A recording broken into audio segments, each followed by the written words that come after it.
Good day, everyone. In this session, we will get to know about the reverse effective force, which is an alternative form of Newton's second law of motion as basis for kinetics.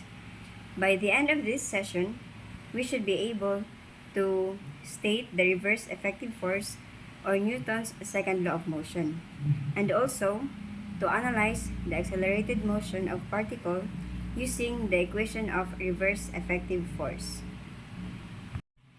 Kinetics is the study of the relations between the forces and the motion. In this video, the focus is on the particle, but is the body whose physical dimensions are so small compared with the radius of curvature of its path. There are at least three approaches to the solution of kinetic problems. One is the reverse effective force, which is an alternative form of Newton's second law of motion. Second is work and energy method, and the third one is impulse and momentum method. The basis for kinetics is Newton's second law, which states that when an unbalanced force acts on a particle, the particle will accelerate in the direction of force with a magnitude that is proportional to the force. This law can be verified experimentally by applying a known unbalanced force F to a particle and then measuring the acceleration A.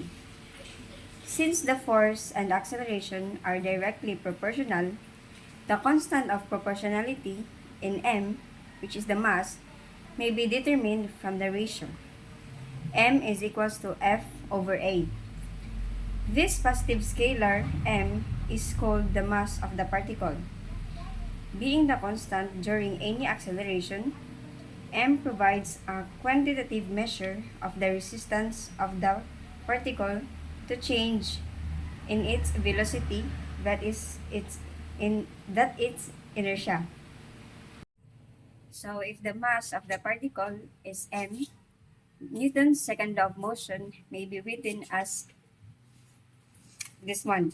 REF is equals to F is equal to MA, where, and also if we equate M to weight over G, so REF is equals to WA over G.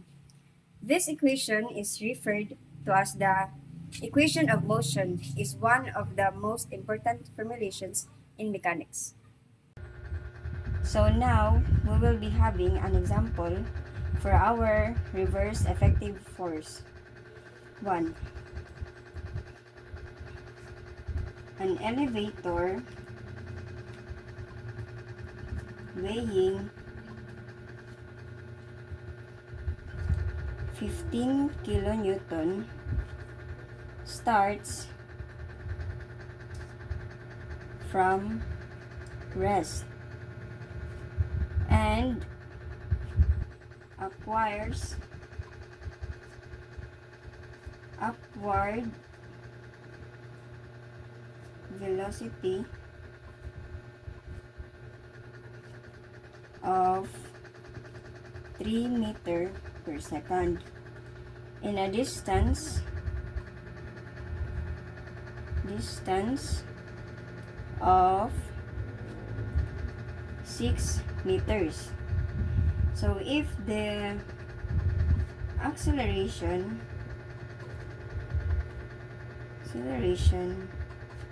is constant,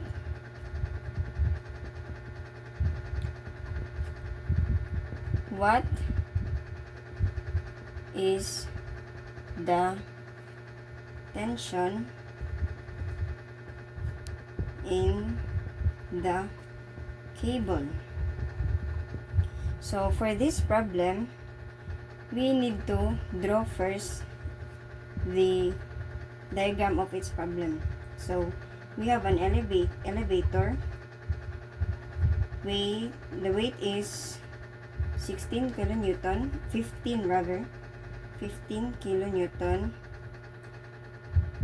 and a tension, so I will write here instead. Tension is upward, and For our, this is weight. For our acceleration, the acceleration of this elevator is upward acceleration. So our REF, or the reverse effective force, will be downward.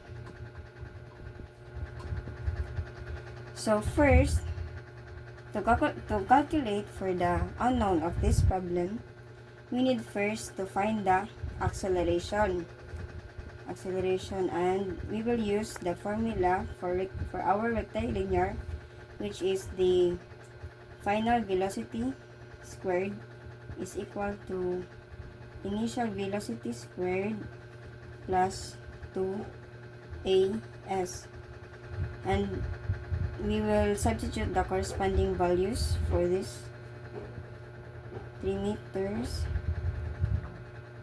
so, and this 6 meters.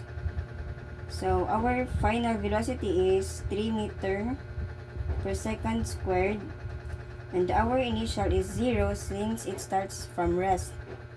So 0 squared plus 2, and our unknown, which is the acceleration, multiplied by our distance, which is 6 meters.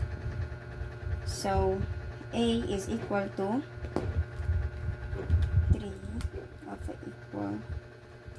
3 squared alpha equal 0 squared plus 2 alpha x times 6. So our acceleration is 0.75 meter per second squared. And now we can get the tension for this elevator. We will have to summation of our forces of y. So summation of forces of y is equals to 0. So 0 is equals to our tension, which is positive, minus 15 for our weight downward, minus 15 for this is the REF. This is the weight. So 15 multiplied by acceleration 0.75 over our gravity, which is 9.81. So we can now get the tension. Our tension is equals to x minus 15 minus times 0.75. So our tension of this cable is 16.15 kilonewton.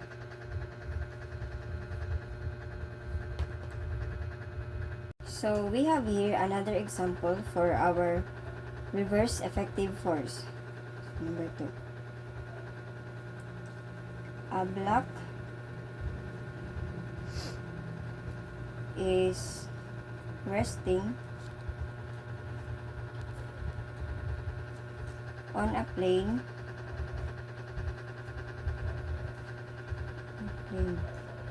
is connected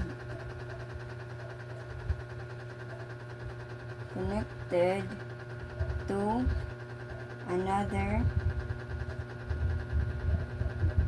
block. The coefficient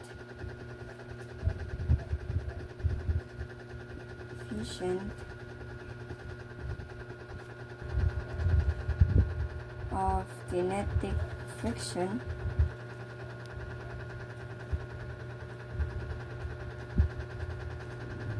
between the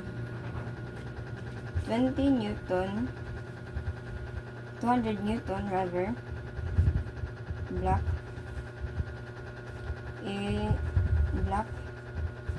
and inclined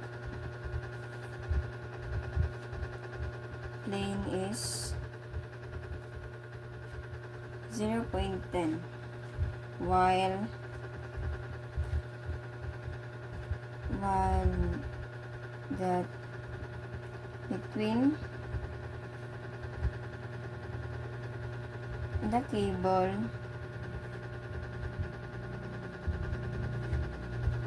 and the surface may be neglected.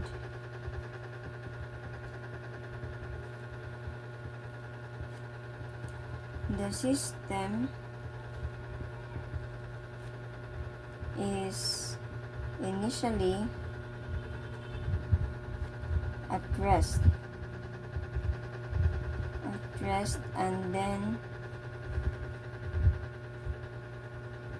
release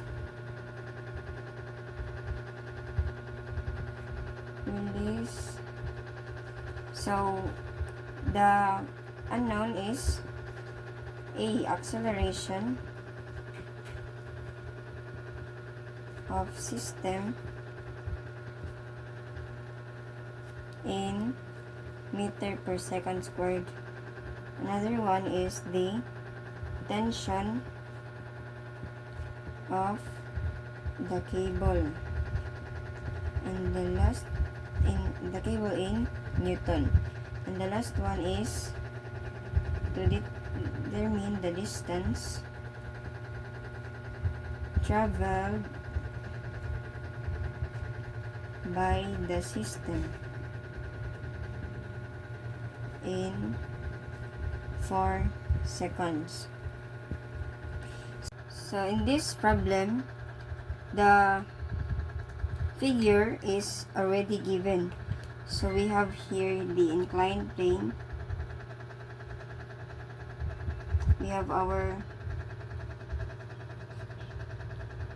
block here, which is 200 Newton and is connected by a cable,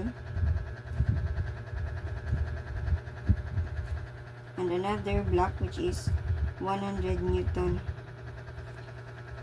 So here we have, this is our weight.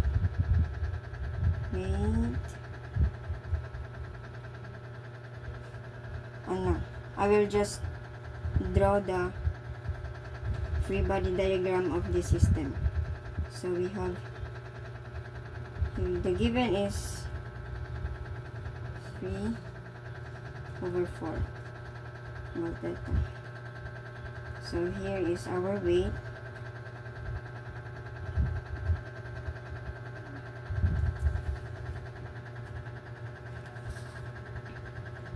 Here is our tension. The reverse effective force, which is our EF. We have normal force. The acceleration is going down. The acceleration is going down.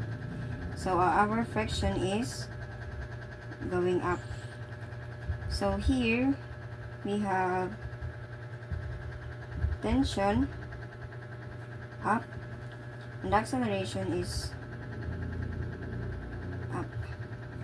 So our REF, the reverse effective force, is going down, and also the weight, which is 100 Newton. So now we will solve for our normal force and for our normal force. So we have 200.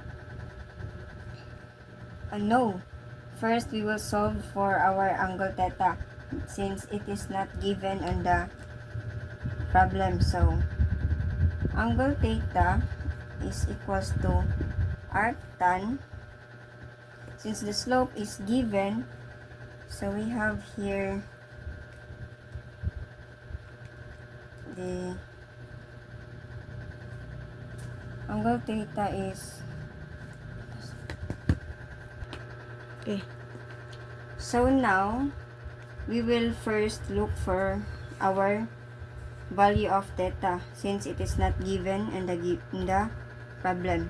So angle theta is equals to arc tan. Since the slope is given, arc tan is This is 4, this is 3. 4 over 3, which is arctan 4 over 3, 53.13 degrees. So we can now solve the normal force and the friction force. So F is equals to mu times our normal force. Oh no. Here the normal force is 200 cos 53.13. So 200 cos 53.13 is equals to 120 Newton. This is our normal force. So, and for the y component is sine 200 sine 53.13 200 sine 53.13 is equals to 160 Newton. So now we can find the frictional force of this system. So F is equals to mu times N. So F is equals to, since our mu is given, which is 0.1, we will just multiply the normal force, which is 120 Newton. So we have our frictional force is equals to 12 Newton. So now we can solve for our acceleration and tension by using the summation of forces of x and y. So first we will have the summation of forces along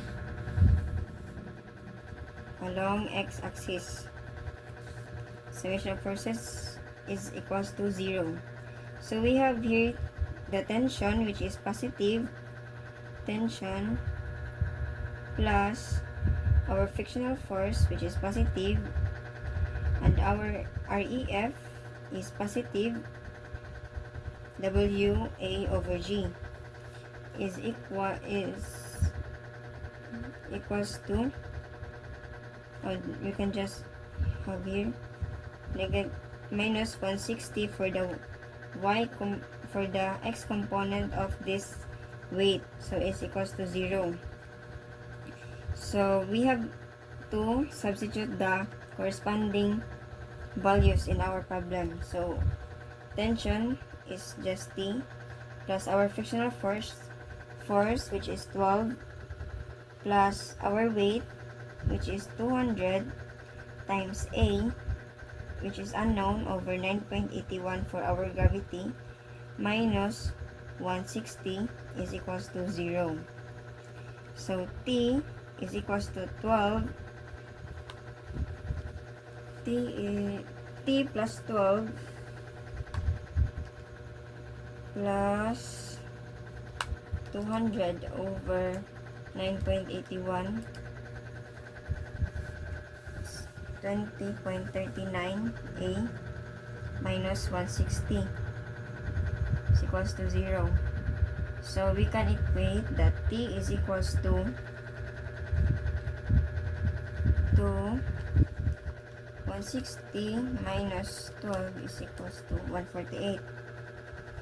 148 minus 20.39A.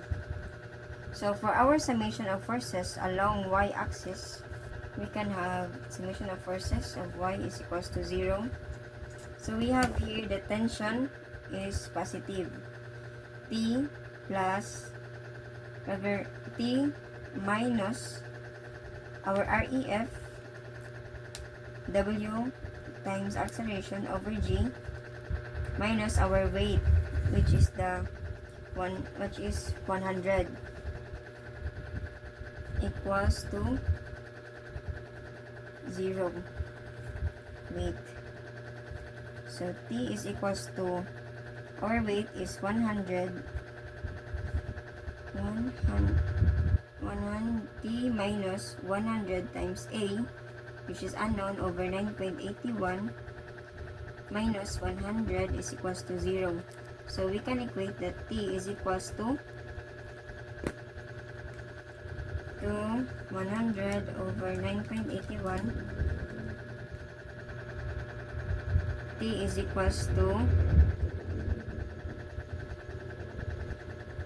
100 plus 10.19a. So now we can use the calculator mode 5.1 to find the value of our acceleration and tension. So T 1 20.39 148 1 minus 10.19 is 100. So our T is equals to 116 Newton, and our acceleration is equals to 1.57 meter per second squared. So we already solved the unknown for A and B.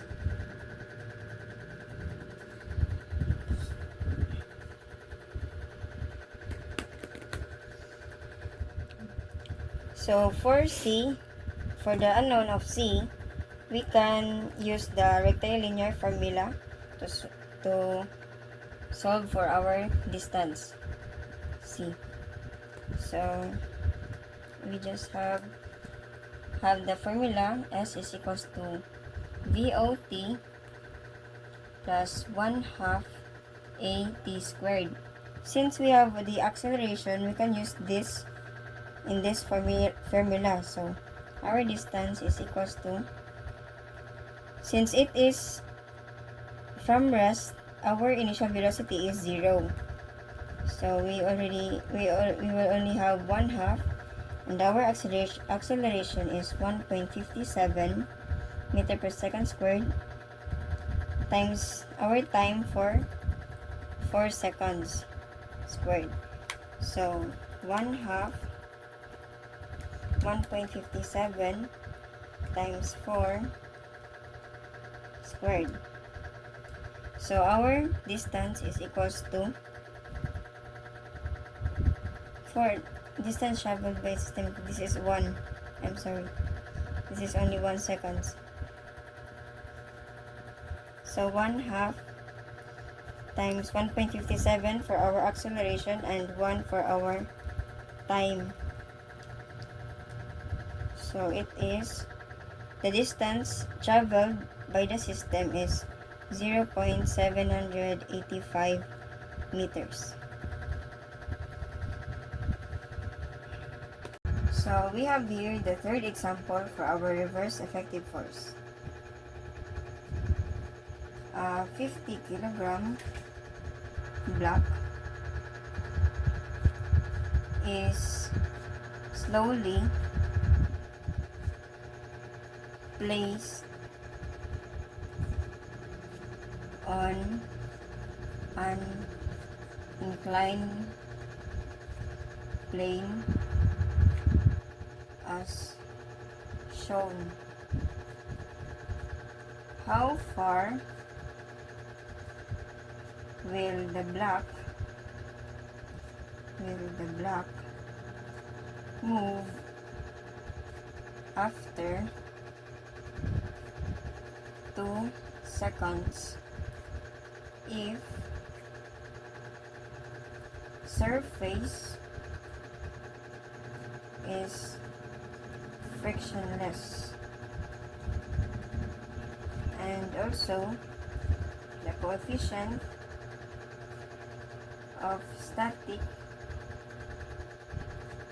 and kinetic friction at surface is 0.3 and 0.25 respectively. So in this problem, the figure is already given. So we have here the inclined plane and the angle is already given also. It is 30 degrees. So we have here the 50 kilogram block and the acceleration is going down. So our REF, the reverse effective force, is going up. And since we have weight, we have also normal force. And our friction is going up since the acceleration is down. So our friction is going up. So first, to solve this problem, we have to do the summation of forces along x. So f of x is equals, summation of forces along x is equals to 0. So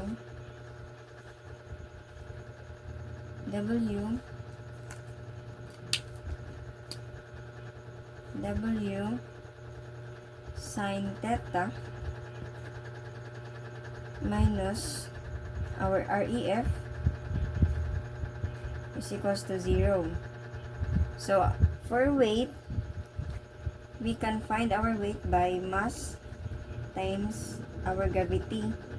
Sine theta minus our ref, we can get this by mass multiplied by acceleration is equals to 0.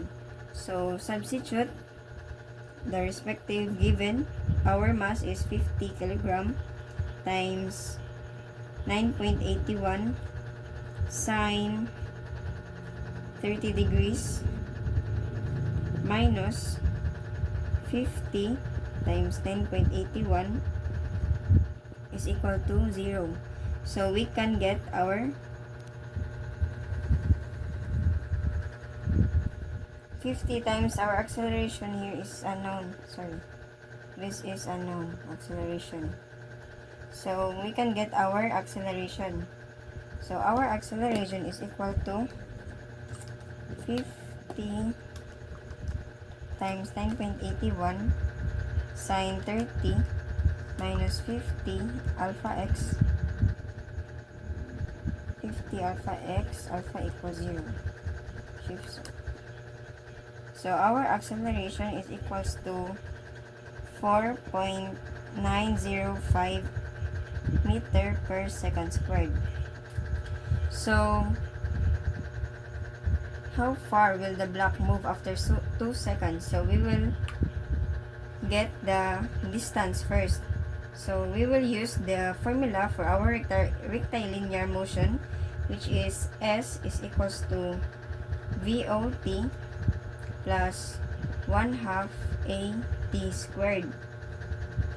So here we will just substitute S is equals to, since it is from rest, so this is 0 plus 1/2, and our acceleration is equals to 4.905 times our time, which is 2 seconds squared. So our distance is 1/2 times 4.905 times 2 squared. So our distance is 9.81 meters. So this will be our answer for letter A. And for letter B, first we will have to identify the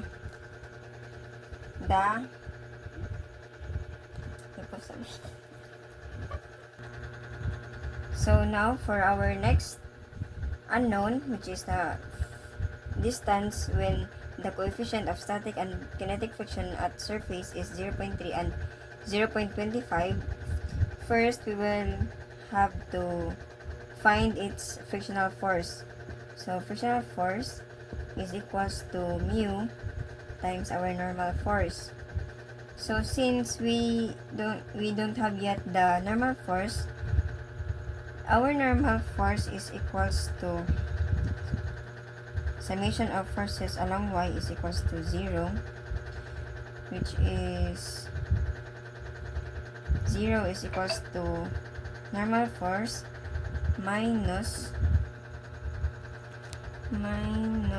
50 times 9.81 cos 30.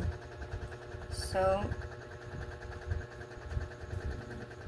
our n is equals to 50 times 9.81 cos 30, 424.79 Newton. So here we will just substitute the normal force for our frictional force, which is our mu is 0.25 times 424.79 Newton. So our frictional force is equals to 106.20 Newton. So now so our next step is to find the acceleration during this coefficient friction given. So we will have to use the equation of summation of forces along x is equals to 0, which is weight sine theta minus F minus REF is equals to 0. So substitute 50 times 9.81 sine 30 minus our frictional force is 106.20 minus our REF is 50 times our acceleration, which is the unknown, is equals to 0. So in this equation we can get our acceleration, which is equals to 50 times 9.81 sine 30 minus 106.20 minus 50 alpha x, alpha equals 0. So our acceleration is equals to 2.78 meter per second squared. So since we have the acceleration, we can now get the distance, which is the unknown for which is the second unknown of this problem. So we will use the rectilinear formula, which is S is equals to VOT plus 1/2 AT squared. So since it is from rest, this will be 0. Distance is equals to 0 times 2.78 times 2, which is our time, plus 1/2 times 2.78 times 2 for our time squared. So our distance is equals to 1/2 times 2.78 times 2 squared, which is equals to 5.56 meters. So this will be the answer for the second unknown, 5.56.